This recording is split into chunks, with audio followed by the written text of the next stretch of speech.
자, 이준석, 이 양반아, 귀 후비고 잘 들어. 네 마음대로 온건하고 합리적인 여권운동을 박해하고 숙청하냐 이거예요. 100여 년 전에 고전적 페미는요, 제가 전에도 말씀드렸지만 성취한 바가 많습니다. 예를 들어서 여성 고등교육, 저거 페미가 성취해낸 거예요. 하버드 여자 안 받았습니다.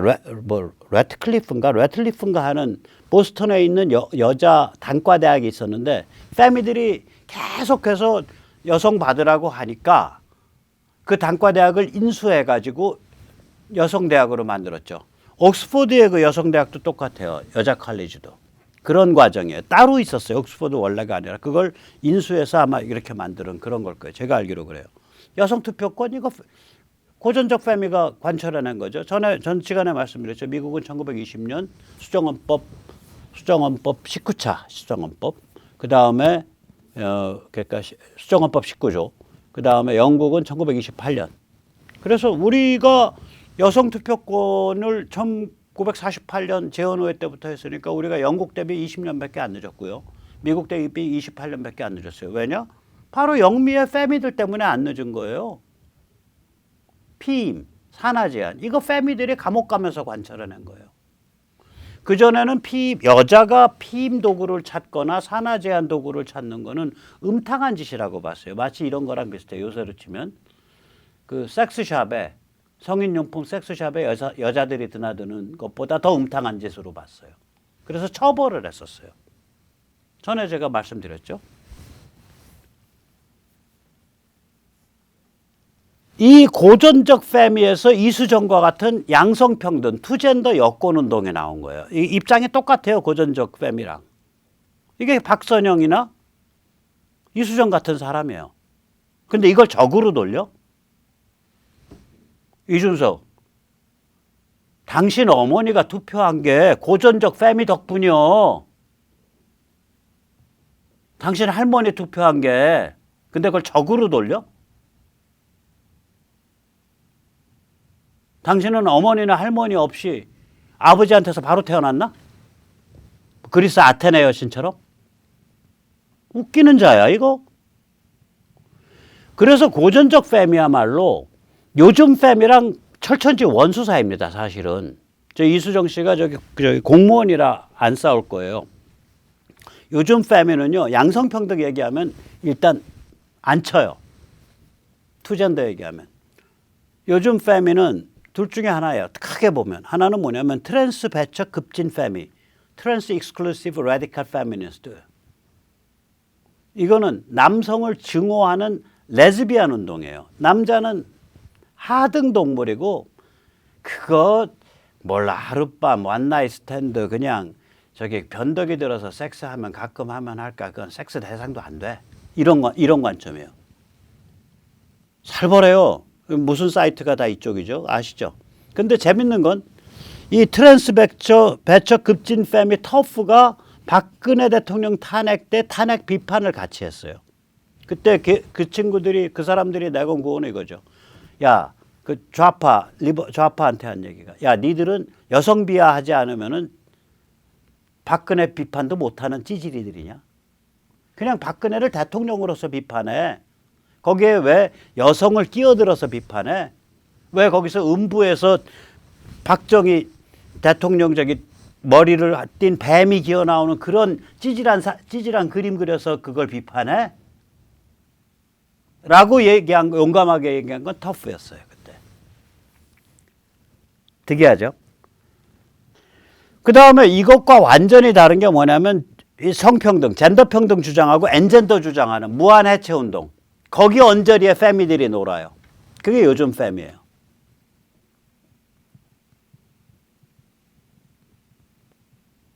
그러니까 이준석이는 지금 이렇게 분화되어 있다. 이 페미의 족보나 분화를 모르고 있거나 무식하거나 알면서 마치 이 고전 페미에서부터 나온 양성평등 여권운동하는 사람이 젠더 얘기하는 사람인 척하고서 거기에 뒤집어 씌운 거예요.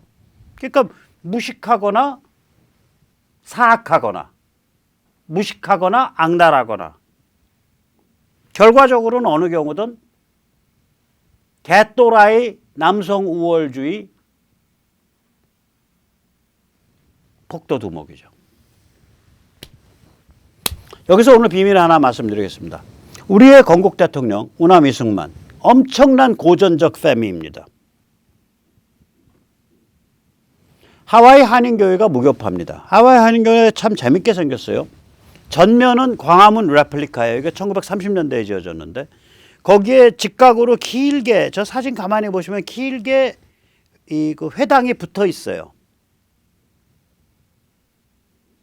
그래서 따로 큰 십자가는 안 서 있는데 하늘에서 보면 T자형, 콥트 이 T자형을 콥트 그 에티오피아나 이집트에 있는 아주 역사가 긴 기독교 있죠. 그걸 콥트 기독교라 하는데 콥트 기독교에서는 십자가가 T형인 모양이에요.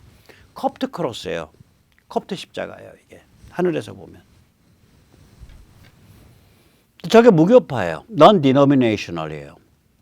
그런데 우리가 알다시피 우남 이승만은 감리교에서 출발한 사람이에요. 배제 나왔고 감리교 선교사 어비슨과 감리교 선교사 헐버트의 동료이자 동지이자 제자란 말이에요. 그리고 감리교가 어레인지 해서 미국으로 갔고 감리교에서 지원을 받아서 미국 생활을 했고 박사학위를 땄고 그 다음에 돌아와서 백오인 운동으로 탄압받기 전까지 우남이 일으킨 운동이 무서워서 일제각을 탄압하려고 백오인 사건을 일으킨 거예요. 백오인 운동이야. 백오인 사건. 그래서 백오인 사건의 마지막 체포 대상이 우남 이승만이라고요. 그거 왜 그랬냐? 우남 이승만이 당대 락카펠러급 부호 워너메이커 돈 그다음에 나중에 그 첫 노벨 평화상을 받은 아마 첫 될 거예요.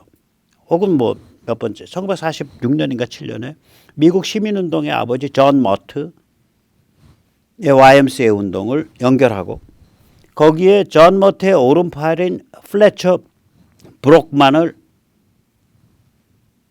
자기 파트너로 끌어들이고 그래서 국내에서 어마무시한 YMCA 운동을 했죠. 그 YMCA 운동이 말하자면 현대 문명, 현대 과학기술 이런 거 가르치는 운동이에요. 예를 들어서 대장간을 하는 사람이야. 그런데 이걸 그러니까 일제가 도입해서 표준화해놓은 현대적 방식의 수치와 도구를 쓰지 않으면 도태돼 버리잖아요. 근데 원리는 같잖아. 그러면은 대장간하는 대장장이들 긁어 모아서 현대적 도구와 수치를 소개시켜주고 그걸 접목을 시켜준다고요. 그럼 이 양반이 일제시대 때도 뻐젓한 기술 있는 대장장이가 되는 거예요. 목수 똑같죠. 전통 목수 그 수치 도구 연결하고 표준공법 연결하고 이런 일을 했어요. 그게 YMCA예요. 그러니까 새마을 운동이에요. 새마을 운동과 독립의식을 같이 결합한 거예요. YMCA 운동이. 폭발적인 에너지를 갖게 됐어요. 미국에서 돈 들어오고 그냥 우남같이 세계 최고의 대학을 나온 사람이 뛰고 같이 플래처 브록만이 같이 뛰고 미국에서 시민운동의 아버지인 존 머트가 아우라 서주고 폭발적으로 성장하죠. 그때 우남이 전국구가 된 거예요. 1910년 11년에. 그래서 일제가 겁이 나가지고 그걸 때려잡겠다고 한 게 백오인 사건이에요. 그런데 우남이 워낙에 거물이고 뒤에 미국 커넥션이 있고 당시에 일제는 영미와 결합해 있는 상태라서 우남을 못 건드리고 있을 때 감리교 선교사들이 나서서 우남을 똘똘똘똘 말아서 포장해 갖고 미국으로 보내버렸다고요. 그 다음에 우남은 해방될 때까지 못 들어오죠. 자, 그럼 우남과 감리교의 그 관계라는 건 더없이 끈끈해요. 그런데 우남이 만든 하와이 한인교회가 무교파예요. 왜 무교파냐? 이미 무교파된 지가 1910년대 중반에 무교파돼요. 이유가 뭐냐? 우남이 1910년대 중반에 하와이 한인학교를 만들었잖아요. 그 한인학교를 저 교회랑 같이 연결해서 하려고 이제 교회를 짓는 건데 하와이 한인학교에 대해서 미국 감리교회가 감리교는요 그 교구에 의한 컨트롤이 많습니다. 교회 체제가 크게 두 개거든요. 하나는 감독교파, 그걸 에피스코팔리안이라 그러죠. 또 하나는 회중교파, 컨그리게이셔널이라 그러죠. 이게 장로교죠. 장로교 같으면은 신도들이 모아서 장로를 뽑고 장로가 목사를 초빙해요. 그러니까 개별 교회가 굉장히 독자적이에요.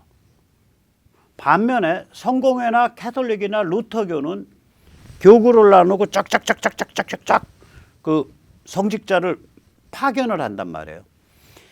이 감리교는 양쪽 성향이 다 있어요. 중간이에요. 에피스코팔리안하고 컨그리게이셔널이 중간이 같이 있다고요. 감리교는 그 교회 조직 원리가.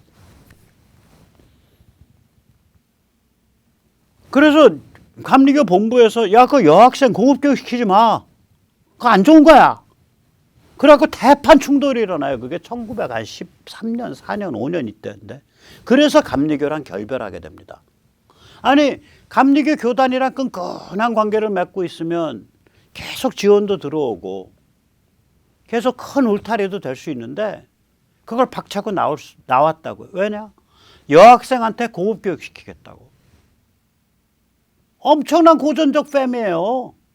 그래서 이제 저 한인 그 학교를 졸업한 또 여학생들 중에 똘똘한 사람은 장학금 줘가지고 저 본토에 있는 여자 대학교, 하와이엔 여자가 다닐 수 있는 대학이 없어요. 보내야 되는데 뭐 보스턴에 있는 그 레드클리프인가 뭐 이런 데는 어마무시하게 비싸니까 그런데 못 보내고 아마 뭐 그 결국은 어디를 보냈냐면은 오하이오에 있는 여자 대학교를 많이 보내죠. 거기 그쪽으로. 그러니까 당시에 이 미국의 이민 온 아시아계의 그 교민 커뮤니티 중에 하와이 한인 커뮤니티가 교육 수준이 제일 높아져요. 저게. 그래서 너무너무 그걸 고맙게 여긴 사람들이 우남이 한국으로 돌아왔을 때 우리가 제물포에서 하와이로 이민 올 때 그 시절을 생각하고 그 제물포니까 인천, 하와이니까 인하 대학교를 만들려고 성금을 걷어서 보내죠. 그래서 만들어진 대학이 인하 대학교입니다. 인천 하와이. 그 뭐 우남은 아까 여기로 보면 이준석 당신 똑바로 들어. 이 고전적 팸이에요. 전형적인. 다시 말해서 지금의 이수정, 지금의 박선영과 똑같은 라인인 거예요. 또 그걸 지지하는 백모랑 똑같은 라인인 거예요. 양성평등 투젠더 여권운동을 이해하고 지지해 주는 사람들.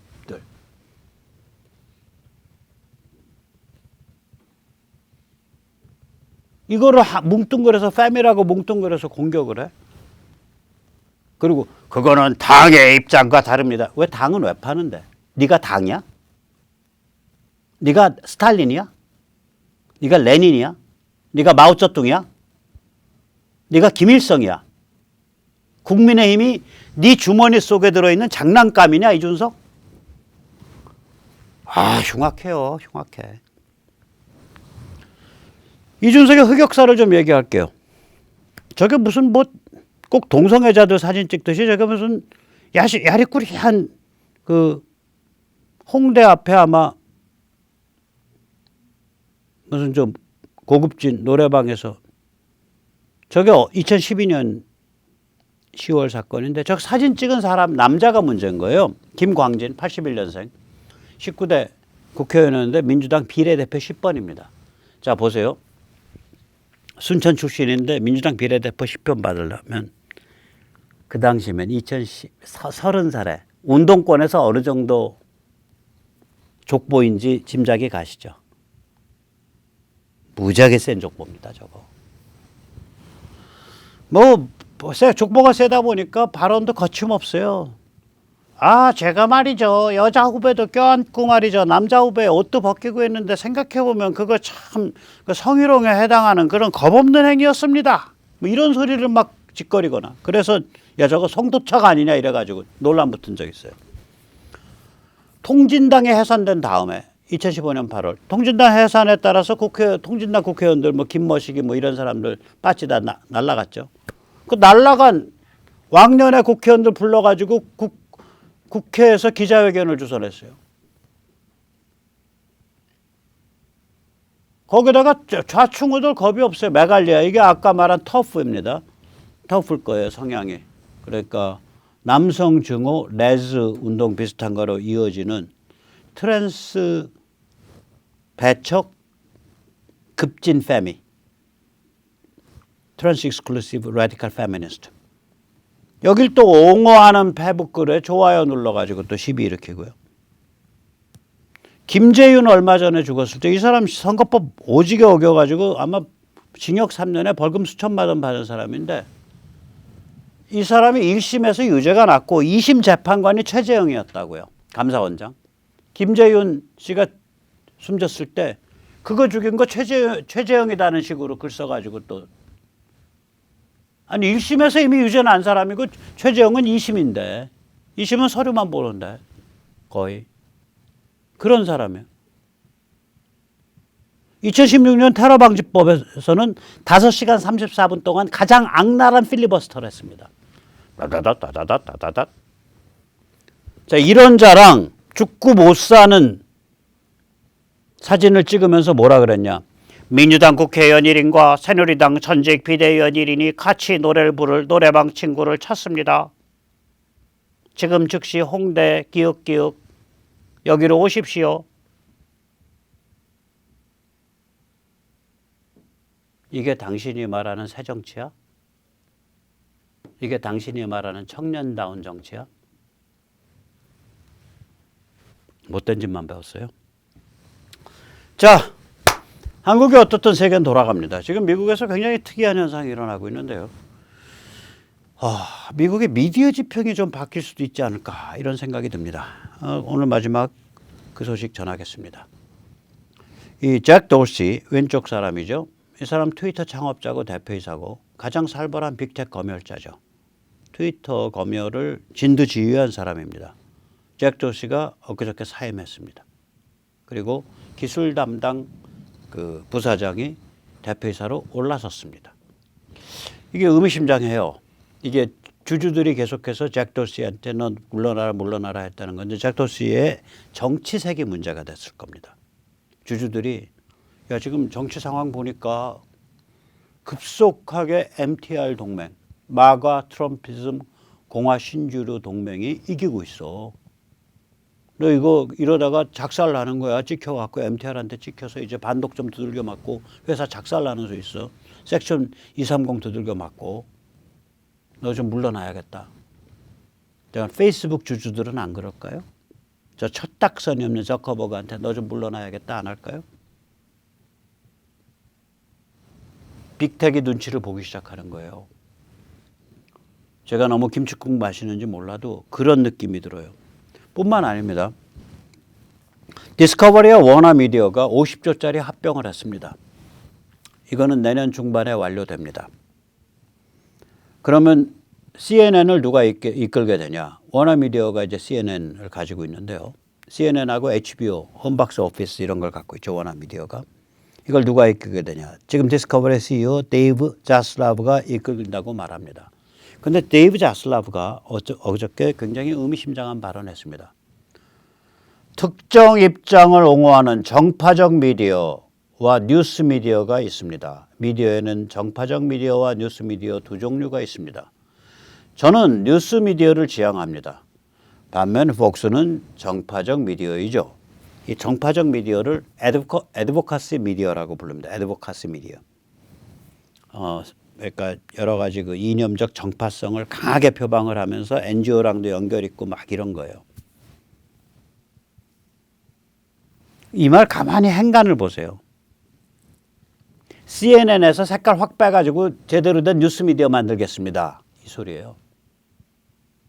그걸 CNN을 거론을 하면 안 좋으니까 M1 폭스를 끌어다 놓고 폭스는